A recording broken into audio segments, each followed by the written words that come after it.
Hi there, YouTube. Baylor here, and today I want to talk about events, specifically the events of Act 3, the final act that has events anyway, in Slay the Spire. Act 3 is often a really tricky act for me. The combats can be really deadly, and the events can be really rewarding, but is it always correct to go for the events? Which events are the ones that you're looking for, and what are your odds of getting them? That's stuff we'll be talking about here today. To get us started, I've played through the beginning portion of a run as the Ironclad. So we're going to be starting at the very beginning of Act 3 here, and then talking about how that sort of shapes our decision-making in the run. Let's look at where our initial starting position is. So, we've got ourselves an Ironclad laden with relics and cards. Here's a quick look at the deck that I built. We've got a couple of pummels, sort of a status plus evolve block engine with Feel No Pain Metallicize, and Juggernaut provides a lot of damage. There's also several multi-hit attacks, but not any strength that this clad ended up picking up. So somewhat of a hodgepodge, lots of upgraded cards, a bit of a mess, and 2 energy relics, a fusion hammer and the Slaver's Collar, along with a decent other mix of stuff. Let's just see how this does against an orb walker before we analyze the events of the act. Burn it up. Let's play the Shockwave here, not the Evolve. Previewing the fight against one orb walker will actually be relevant for events too, because one of the events we can find later on pits us against 2 of these things. So it's actually a really good preview combat for the act. Something like that. Said this deck does have a Juggernaut, which can provide a lot of the damage if it gets drawn. You can see overall that the damage the deck does is not a huge amount currently. I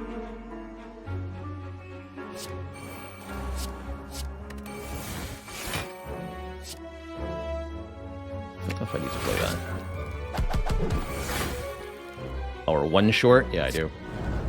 Letter opener to the win! Okay, had to lose some health. We're offered a card reward. I'll grab a Headbutt Plus here. And from this point, one would wonder, what do you do in this act? Does this deck want to take more combats and continue to collect card rewards, or is it better to look at events? That's the question we're here to ask. So let's using our info mod here. I can display all of the events that are available in Act 3. This is what we use to look at all the events in the prior acts as well. Something that immediately should be apparent looking at the event overview is that Act 3 has fewer events, at least fewer common events. As a quick reminder / summary, there are 2 types of events in Slay the Spire.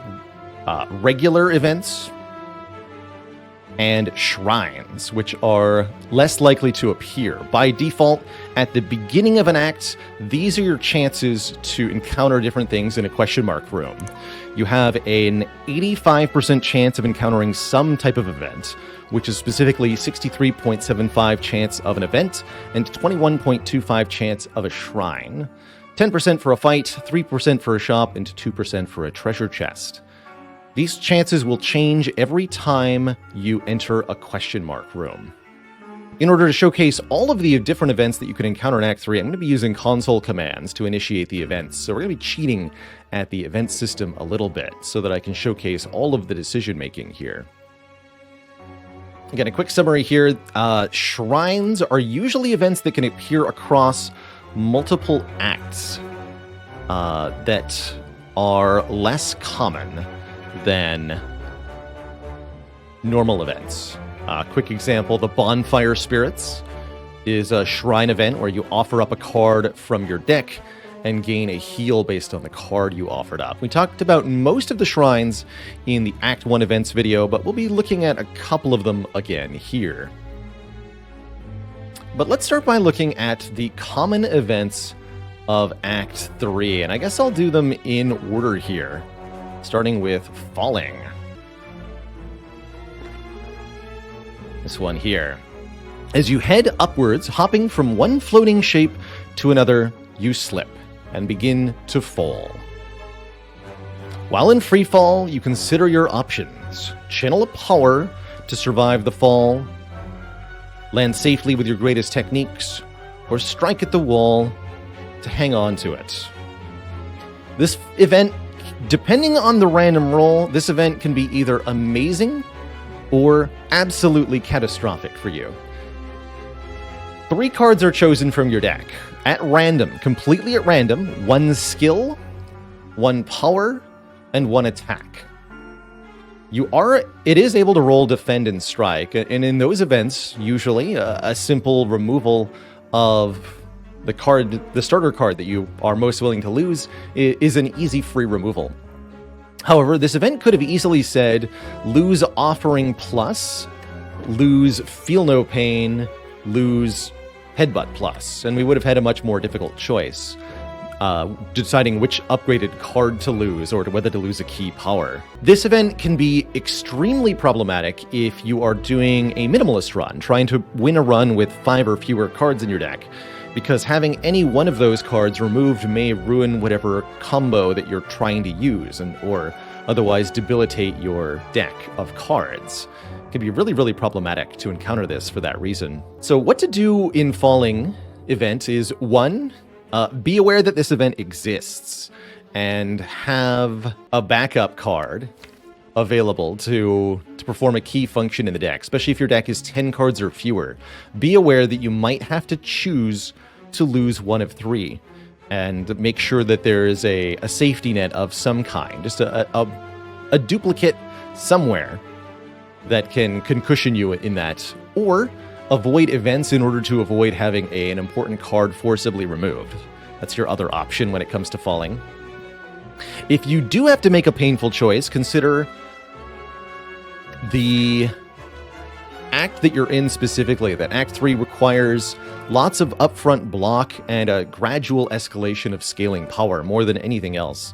So losing your front-loaded damage might be more acceptable than losing a scaling power.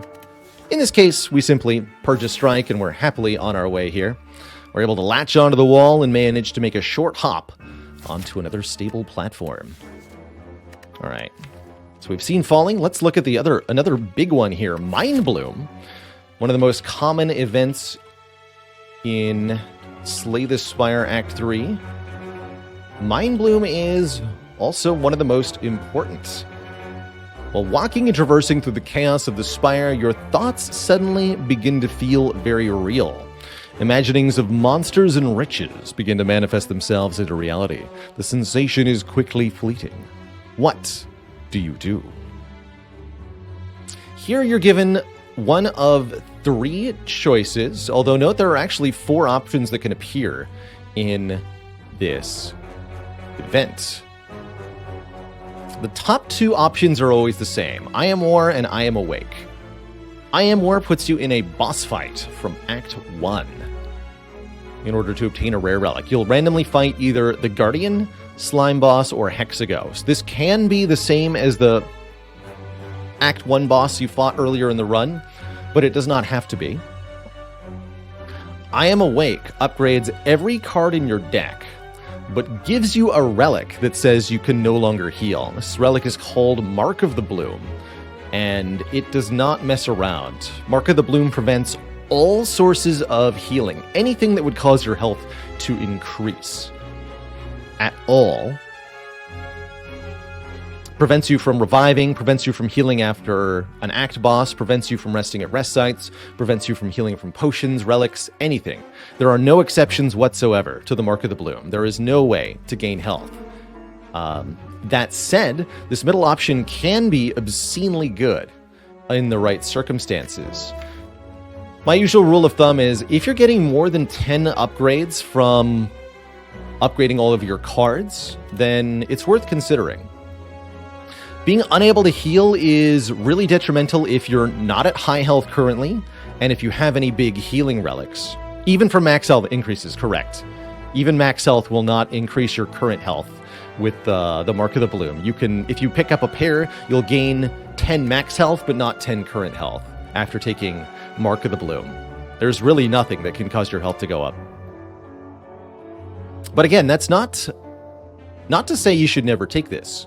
If you're getting more than 10 upgrades, if those upgrades are important upgrades like energy reduction upgrades or card draw increase upgrades on cards that draw cards like Burning Pact or Offering or Battle Trance or Seeing Red with an energy discount, these can make a really big difference in how well the deck performs. And it can be the case that once all your cards are upgraded, you no longer take damage in any fight. We've had a number of runs on the stream that showcase this.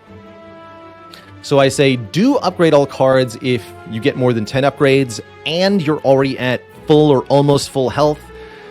Better if there's less of the act left to go through. You can be offered upgrade all at the very end of the act, at which point it's a lot better. Don't upgrade all if you have healing relics that you're dependent on. Ironclad's Burning Blood already kind of takes him out of the consideration here. Don't take upgrade all if you have self-damage cards. For example, the Offering in this deck becomes completely unplayable if we can never recover the health that we lose from playing it. Don't take upgrade all cards if you have a Lizard Tail or are expecting to need a revive. Pantograph is also a good reason not to take upgrade all. But it is definitely worth it sometimes.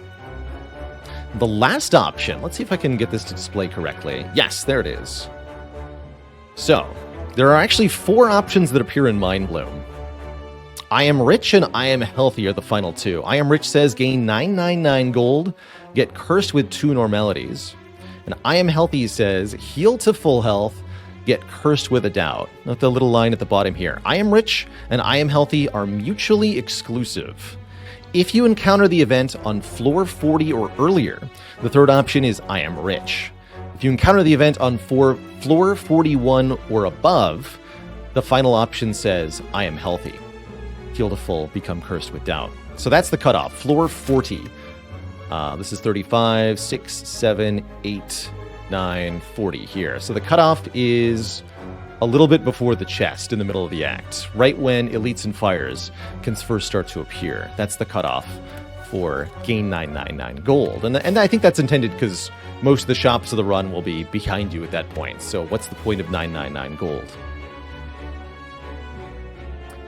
The money is incredibly powerful, but 2 normality curses can be seriously detrimental. You either need to be able to win fights with only a few cards played, or you must be able to destroy those normalities with targeted exhaust effects like Burning Pact here, in order for the normalities to be good. Another situation that can make taking 999 gold really good is if you're able to path into 1 or ideally 2 shops very quickly, and this formation on the map is ideal for that, for example. So from this position that we are finding ourselves on, again, through cheating, and this would be an excellent time to take 999 gold. What I'm instead going to do is do the boss fight here. Oh, another really good use case for 999 gold is if you have the Omamori relic, the little red spell tag. It blocks 2 curses from being added to your deck. And one of the best uses for the Omamori is to trade it away to gain 1,000 gold at this event. Then you have all the money and no downside. Consider that 999 gold is enough to buy 6 relics pretty easily. If there are 6 common relics at 150 gold each, or 3 rare relics at 300 gold each. It's a lot more of a reward than you'll get from I Am War on average, as long as the curses aren't too much of a downside. I often think of the curses as about 200, 250 gold off of the amount that you get, so I value this around 700 gold. Meanwhile, fighting the boss nets you 25 to 50 gold and a card reward and a rare relic. So you're getting, as far as I consider it, about 300 to 350 gold out of fighting the boss. So when you consider that this is about 350 gold-ish, and this is about 700 gold-ish, once the additional upsides from I Am War are added in and the additional downside from I Am Rich are considered, it's not that big of a difference. And again, if you can't get rid of those curses quickly, it's never worth taking the money. So the general purpose safe pick here is I Am War, and part of the reason is because just about any Act 1 boss is going to be easy for an Act 3 deck to defeat without too much damage taken, or really any. In the case of Guardian here, we get to kind of stomp on him. Poor Guardian. Never should have come here. Defend, actually. We have Evolve in play for this. So we can watch this deck stomp on the Guardian here and collect a rare relic. Again, you can face any of the Act 1 bosses. And sometimes it's even... What? Oh, I really glitched... Hello? Alright, well, I've deeply glitched the game by using the console to start the event here. I have no idea what just happened, but our fight with the Guardian seems to have been interrupted. I guess we'll let this one go for display purposes. Guardian, you are... Am I even allowed to proceed here? This is an interesting problem. What if I start a new event? This might be a little weird here.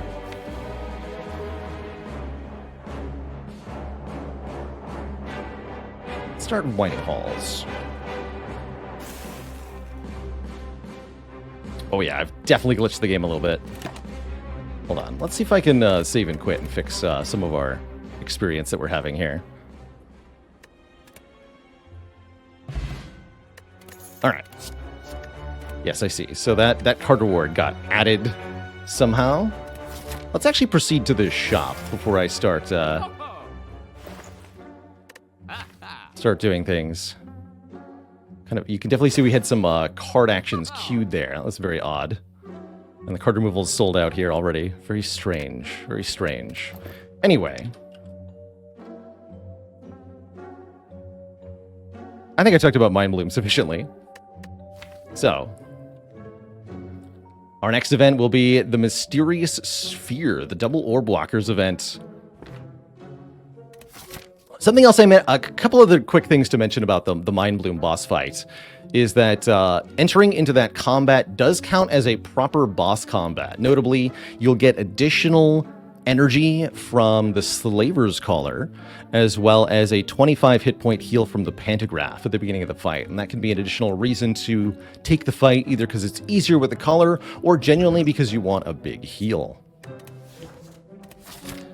The fourth option of Mind Bloom, the take a curse for a heal, I think that's only really worth it if you're struggling in late Act 3. Maybe if you encounter it hereabouts and you're low on health, then taking a heal for a curse can be worth it. Another good use of Omamori, too. But often better to take one of the earlier options.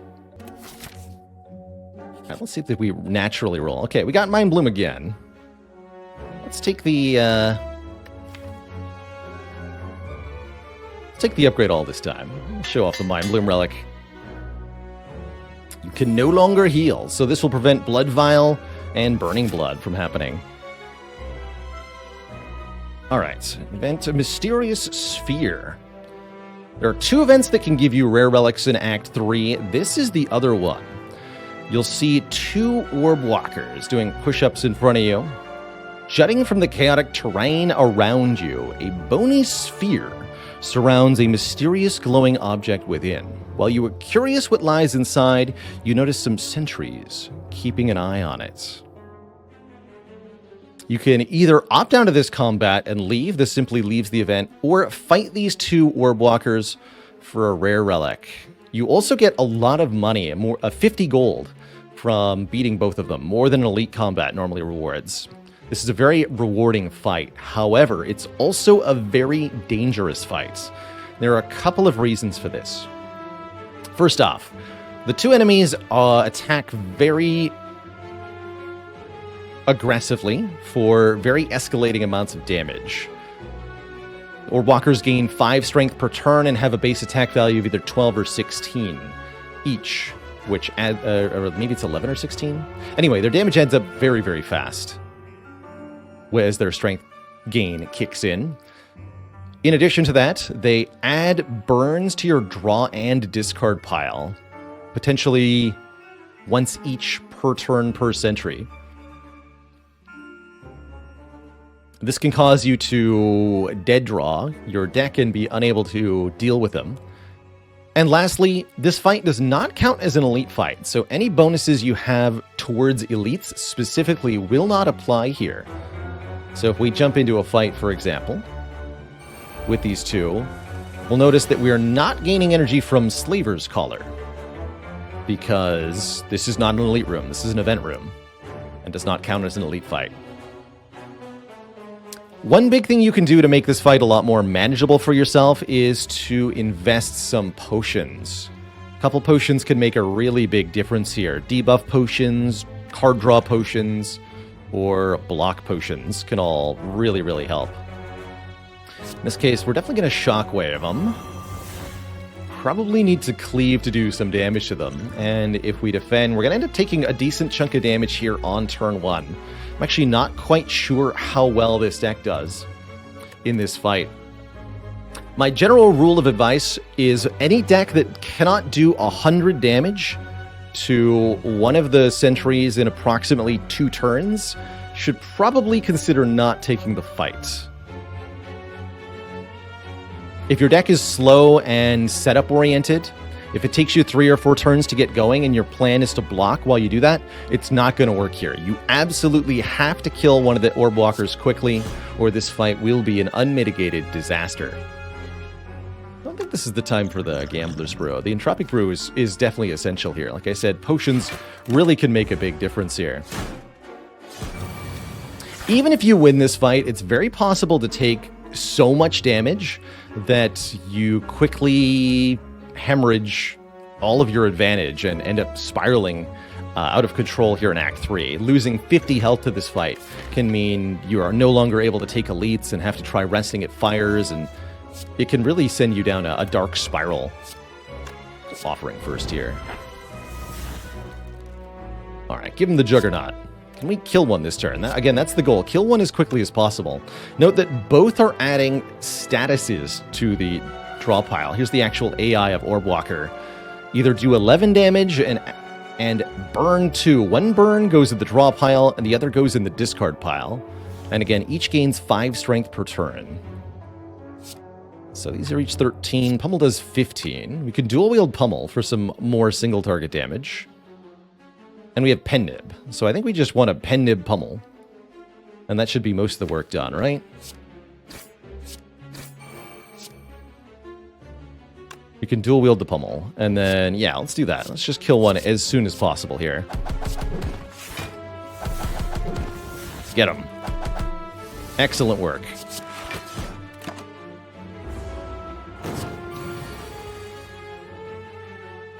And here would be a good time to maybe consider the Gambler's Brew? No. Feels like we're doing it okay without the potions. But even with a fully upgraded deck, you can see that this fight, a fully upgraded deck that has relevant powers, you can see that this fight cost us substantial health. And still is costing us substantial health as the fight goes on. It's really quite a tough combat.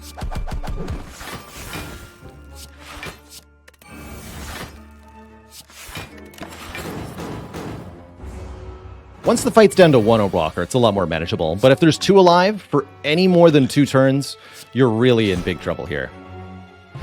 Again, note the complete inability of Lack to heal. So 45 base gold was dropped, and that gets further modified by our Golden Idol. Furia gives us strength multiple times. Probably a very good rare relic this late in the run under these circumstances, especially with Fusion Hammer and the full upgrades. And I'll pick another Burning Pact, sure. So those are the double Orb Walkers. Again, very, very dangerous fight. You have to be able to kill one very quickly. If you can't do that, you really ought to skip the fight, because it will do too much damage to be worth it. Just too much damage. All right, I'm going to go to a shop here again to sort of reset the floor. Welcome. To buy a Brimstone here. We won't be doing that.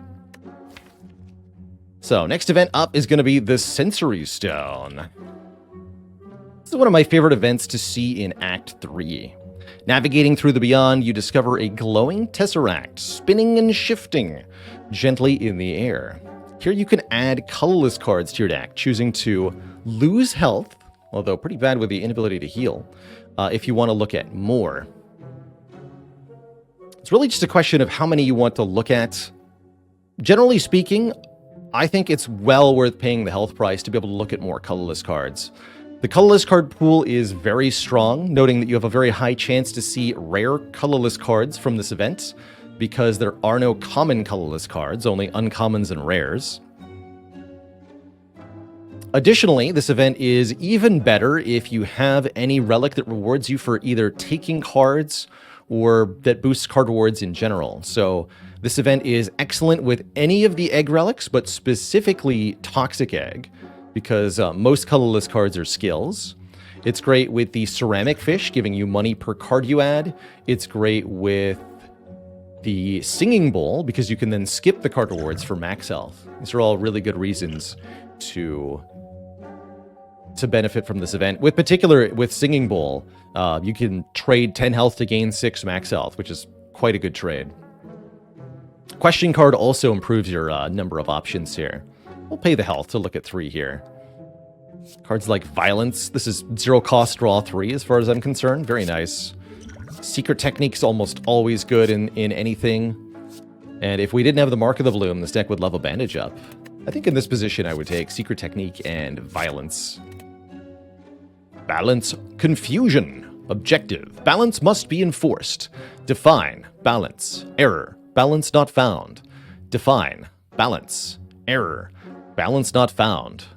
Warning. Large object approaching. I am Niao. Each character has a memory that is associated with the Sensory Stone event. You get one at random when you choose the cards, I believe. But there's one that provides brief insight into the background of the Watcher, the Silent, the Ironclad, and the Defect. This is my understanding, the Defect's text for this event. It's pretty cool. Keep your eyes peeled until you catch them all as you play through in your Spire. The Moai Head. This one's kind of unlike... I don't see this one very often, but it's just as likely as the others, apparently. The Moai Head. In the Moai Head event, we stumble across something that feels very out of place. Before you, an enormous stony head emerges from a large wall segment that does not shift and change like the rest of this area. The head's mouth is wide open and reveals large, intimidating teeth stained red with blood. The surface of the statue is riddled with pictographs that seem to indicate people throwing themselves into the mouth of this head and being devoured. Why would anyone do that? Well, someone would do that if they were really low on health. For example, jumping inside the Moai Head causes you to heal to full, but you then lose, I think it's 20% of your maximum health. So you get a full heal, but you have less health forevermore. This is particularly useful in events that are in runs that aren't trying to go to Act 4. If you're low health in mid to late Act 3 and you encounter this event, the heal to full can be very useful. I have had runs that won off the back of being able to jump into the statue a couple of times. However, if you have the Golden Idol from Act 1, get this from dealing with a trap in an Act 1 event, you can trade the Golden Idol here for 333 gold, which is huge. Any run that's going to the heart is going to want to have as much money as possible going into the final shop of Act 4. And the Golden Idol can really help with that. This is one of the reasons that taking the Golden Idol in Act 1 is an always worth it for me, because you could eventually later trade it for tremendous cash here. You jump back a little as the gigantic molars smash down on the idol, smashing it into dust. As the teeth start to rise up again, gold pours forth from it in a torrent from the opening, flooding you with riches. So that's what we do here. Again, if you're really low on health, then the other option can be right. But usually, and again, if you don't have the Golden Idol, your only option is going to be either to jump in or to leave. So oftentimes I'm actually leaving the Moai Head behind, but that heal has definitely made the difference a couple of times. The Tomb of Lord Red Mask. This might be the longest name of an event in the game. A highly ornamented tomb can be seen on the other side of a floating path. Upon reaching the tomb, you notice a slot for gold coins with a scratched out inscription above it. So this one's kind of interesting. You either have the Red Mask already if you fought the Red Mask gang in Act 2 and defeated them. Or if that happens, then you can get another 222 gold from this event by presenting the Red Mask. You still get to keep the Red Mask relic as well. You just get a free 222 gold. If you don't already have the Red Mask, then you're given the option to pay all of your money to get that mask. Like so. A lot of money we're about to lose here. An opening appears in the tomb, and out slides a small red mask with a note attached. Take from others as I have taken from you. This relic applies 1 weakness to all enemies on turn 1. I don't really consider it all that good in Act 3. It'll remove artifact layers from artifact enemies, like the Donu and Deka fight and the Spear and Shield fights, but most enemies in Act 3 don't really threaten you that much on turn 1. Can be nice against the 3 Jawworms or the Transient sometimes. But generally speaking, I'm only willing to pay about 100 to 150 gold for this thing at most. Usually any more than that is out, because I'd rather buy a different relic at the shop with the same amount of money. So that's all I consider this worth, is 100 to 150 gold. Sometimes even less than that. If you have the membership card, for example, you wouldn't want to give up more than 75, because your money's worth twice as much. Not a lot of choice to make in this event. Either you have the mask and you get the free money, or you have a low amount of money and you take the mask. Note that you don't need to have any money to get the mask in the first place. If you have ectoplasm and 0 gold, you still get the red mask for 0 gold, which is pretty sweet. Alright, last common event of Act 3, one of my least favorites personally, the Winding Halls. As you slowly make your way up the twisting pathways, you constantly find yourself losing your way as the walls and ground seem to inexplicably shift before your eyes. The constant whispering voices in the back of your head aren't helping things either. Passing by a structure you are certain you have previously seen, you start to question if you are going insane, or if the impossible geography of this place is starting to get to you. You need to change something, and soon. That's what the voices say anyway, and why would they lie? You have 3 options with this one, and none of them are all that great.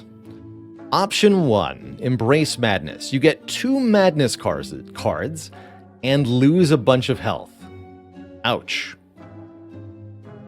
Option 2, you gain a curse and heal a bunch of health. Not ouch, but not pleasant either. That curse is particularly problematic in Act 3, where turn 1 matters a whole lot. Or you can retrace your steps and lose some of your max health. Only a little bit, but you at least don't have any cards added to your deck. And you don't lose any of your current health. There was actually a time earlier in Slay the Spire's life where only the top 2 options were here. You either had to take 2 Madnesses or a Writhe, and that was not a fun time. It was only by popular demand that retrace your steps were added as a penalty to leave option, and this one's not too bad.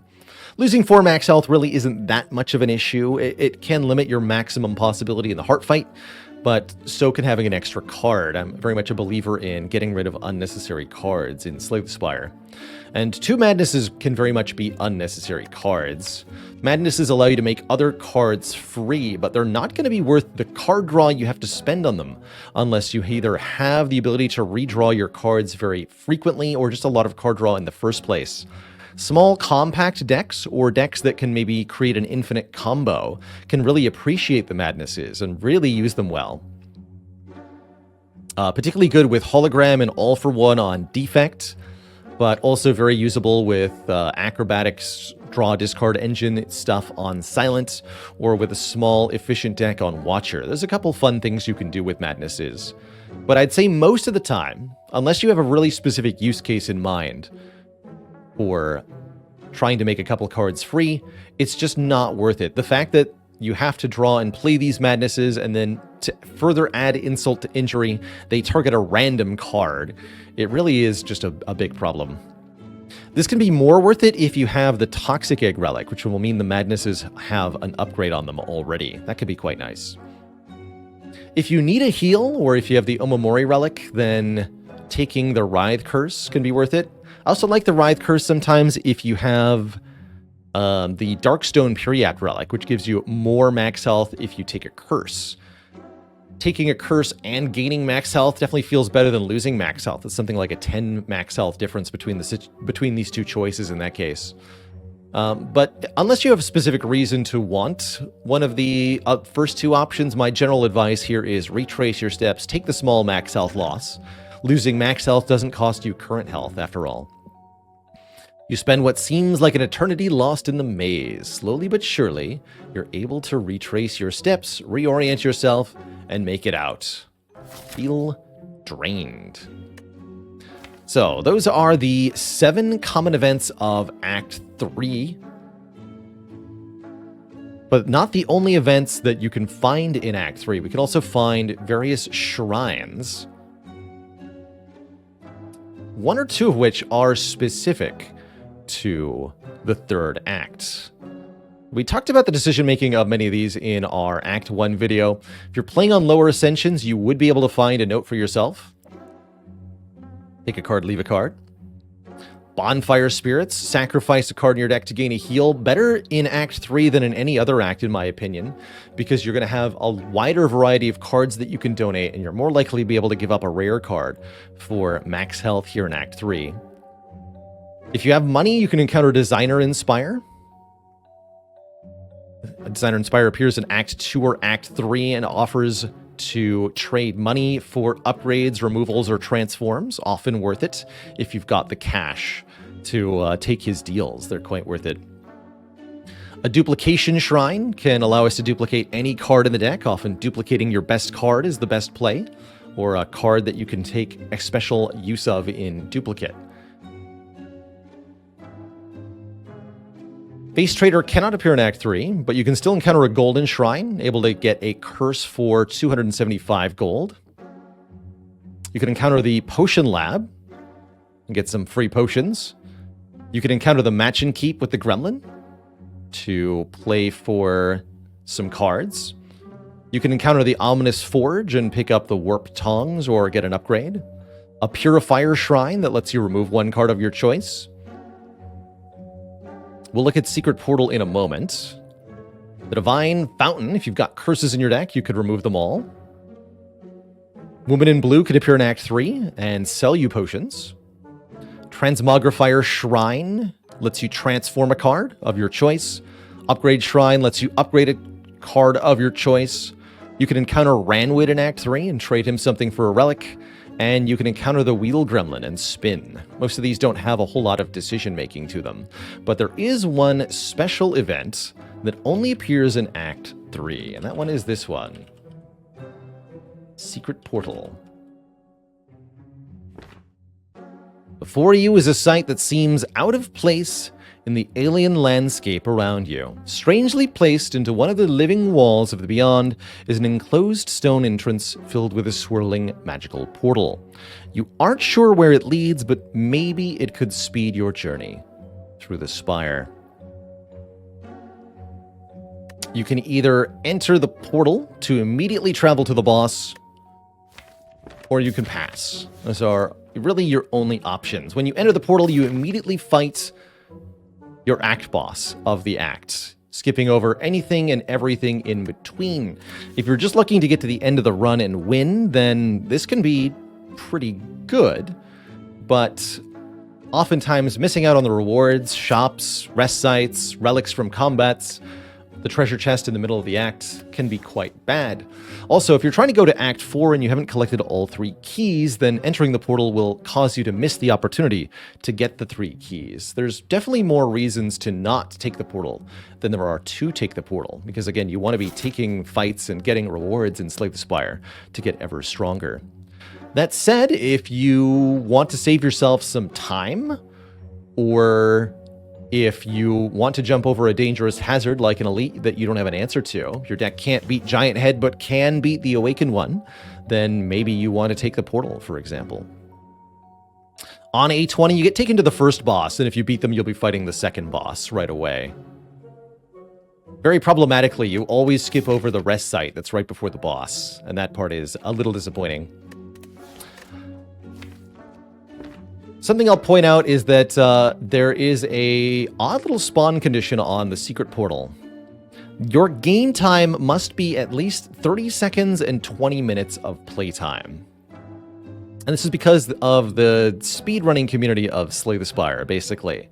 This was a decision made by the developers alongside with the people who speedrun Slay the Spire. Essentially, they wanted this event not be part of the routing for their runs. They didn't want to have to find Secret Portal in order to get a really fast run. So, Secret Portal will not spawn in your game if you're going at a very, very fast speed through the game. If you're speedrunning Spire, you will not encounter a Secret Portal. So you cannot use this event to get a really good speedrun time. However, you can use this event to get the speedrun achievement, which requires 20 minutes of playtime. If you enter Act 3 in the 14-minute range, you still have 6 minutes to encounter this event and get a boost to fight the boss, and then win in under 20 for the achievement. So it does have some use there in getting the speedrun achievement. But, yeah, it even says there, you will not be able to collect any missed keys. On heart runs, there's almost no utility to the secret portal. So, our finale for this little video is we're going to take this deck with all of its cards upgraded in the 39 health and see if it can beat at least our first boss, the Awakened one. One last thing I want to mention / talk about before I do that is pathing in general in Act 3. Now that we've seen all the different possibilities of the events in Act 3, what do we think of them? I find that the events in Act 3 are very hit or miss. If you're not getting the shrine events, there's, again, only 7 possibilities. Some of them are very, very good. Specifically, Mind Bloom and the Mysterious Sphere. Both of these can reward you with a rare relic, or in case of Mind Bloom, even better than a rare relic, as well as money and a card reward alongside. Sensory Stone is also really good, letting you look at 3 colorless cards. But the Moai Head is often nothing unless you have Golden Idol. The Tomb of Lord Red Mask is often nothing, because you don't want to trade your money away for a bad relic. The Winding Halls is often just lose max health. And the Falling Event may be a free removal, but might cause you to lose an important card. So I'd say it's about 50-50 whether you get something that's actually useful or not. With a couple of earlier relics, the Golden Idol and Red Mask, turning one bad event into one good event each. And then the Shrines are also a little hit or miss, so I wouldn't count too much on Shrines in Act 3. So the rare relics are nice, but overall, should you be taking events or combats in Act 3? I guess that depends on your situation a little bit, and the relics that you have so far. The combats of Act 3 can be quite nasty. You have to contend with persistent attackers like the Darklings or Jawworms. You have to deal with powerful single opponents like the Transient, the Spire Growth, or the Writhing Mass. These are all pretty challenging fights. Reasons to take additional combats in Act 3 are because the card rewards have a high chance of offering you upgraded cards, because you still need more cards in your deck to create a finished deck, or better yet, because you've got relics that are incentivizing you in your combat rewards. The Singing Bowl is a really good example of a relic that will do this, allowing you to skip card rewards for 2 max health. Egg relics that give you a higher chance of seeing upgraded cards can also be really good, and so can Question Card, letting you see more cards per combat. Prayer Wheel is another big one, letting you get an additional card reward, particularly in Act 3 when those cards have a higher upgrade chance. The Prayer Wheel is especially useful here. So I'd say if you have relics that enhance your rewards from combats, White Bee Statue is another one, guaranteeing you a combat reward. There are cards that can give you permanent bonuses like the Ritual Dagger, Feed, Lesson Learned, Hand of Greed. If you have any of these things, then you've got a good reason to take combats over events. In particular, the regular non-elite combats of Act 2 can also contain multiple opponents, which can allow you to trigger fatal keyword stuff multiple times. Especially the 4 Shapes fight can be a lot of combats. So, if you've got what we call a meta progression card, a card that can give you permanent bonuses for using it, Genetic Algorithms, another example of that. And if you've got relics that enhance your combat rewards, per combat heals are also pretty good. These are all reasons to take more combats and less events in Act 3. Meanwhile, if your deck is struggling to deal with threats in Act 3, if you're really worried about taking a ton of damage to Transient, if you don't have a good answer to Writhing Mass, if you don't have any bonus rewards from combats and you'd much rather get more relics or look at colorless cards, then events are the way to go for a gamble. Another thing that weighs into my personal decision-making about events versus combats in Act 3 is time. Plain and simple, time. Events are faster than combats. And so if you care about how long you spend in Act 3, I personally find that I don't enjoy Act 3 quite as much as the other acts, so I'd prefer to spend less time in it if possible. And that does lead to me taking more events than combats oftentimes for that reason. But I think from a purely reward standpoint, the fights are definitely very good in Act 3. The potions, the upgraded cards, the money, all really important here. So don't take too many events if you can help it. That's my general advice. Yeah, the Act 3 combats can also be rather grindy. They can take a long time. Darklings and Writhing Mass in particular can go on for way too long. Spikers can be a fun problem too. I do think events are better earlier before shops, in particular because of Mind Bloom. I really like events that are prior to 1 or 2 stores in Act 3 so that you can take advantage of being offered 999 gold. But also, doubly so, if you have the Red Mask or the Golden Idol, there are even more chances to gain a ton of money from a question mark room. So again, really keeping in mind the Red Mask and Golden Idol relics specifically as you path through Act 3. More so than in Act 2, this is relevant because the number of events in Act 3 are smaller. For example, there is an event in Act 2 where you can trade in the Golden Idol for the Bloody Idol. But that's one of 13 common events in Act 2, whereas the trading in the Golden Idol in Act 3 is one of 7 events. And note that each event is removed from the pool as you encounter it. So 1 in 7 becomes 1 in 6, becomes 1 in 5 as you go to subsequent question mark rooms. So hopefully that helps you decide a little bit in whether you're going to go to events or combats Act 3. Again, the more combat rewards you can harvest, the better the fights become. The more relics that interact with the events you have, the better the events become, and positioning of shops can also really make the events a lot better as well. It's pretty cool. All right. So, again, to conclude this video, let's fight the Awakened One with this deck. We've got 39 health and no healing. Jumping through the portal, your sense of time and space is completely torn apart. So reorient yourself to the new surroundings. You realize that right before you is a fearsome battle. Yes, Busted Crown would be a really good reason to take events, because your reward from combats is diminished substantially. Alright, well this is already an awkward turn 1. Let's use the Gambler's Brew. Get rid of everything except Shockwave. Try to find some block here. Let's gonna play this fight. It'll be a fun time. Let's send the Entropic Brew. We got a Blessing of the Forge, which is pretty useless, and a Swift Potion, which is not. This deck's going to struggle against Awakened One because we have so many powers. I do think I should play this Evolve. We're going to be playing Power Through every time we see it.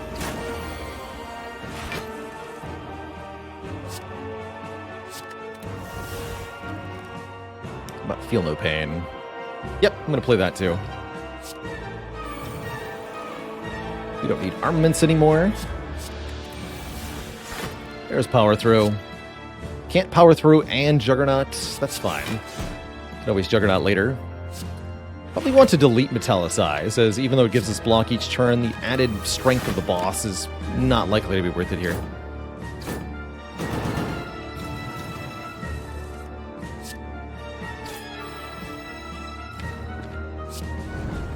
Pen-Nibbed Cleave goes a long way.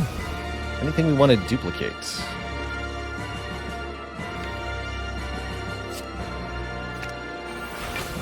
I could get Juggernaut into my hand. I would consider it. There it is. Sure, let's do it.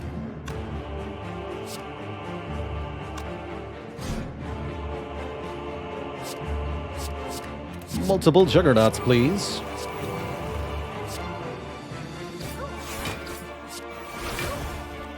Heck yeah.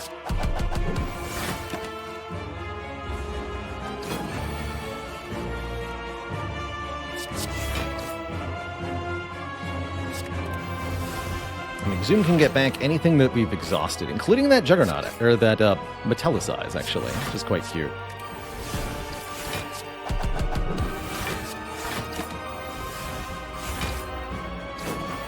It's a really good showcase of Juggernaut, actually. And then we died.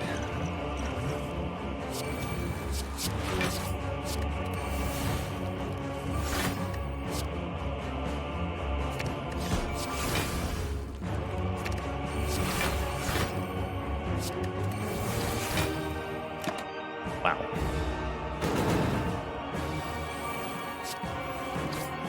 Going Juggernauts here. Beautiful-ish. Can we survive this hit? I'm actually a little worried about it. Don't have that much energy. Looks good though. We go uppercut, power through, trigger it. Should be plenty. Or plenty-ish. Plenty-ish. Plenty-ish. I don't think this run would be able to survive past this boss fight though. Not with no healing.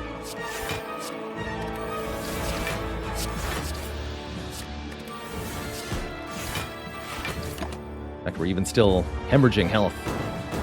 The awakened one here. Spooky. Very spooky.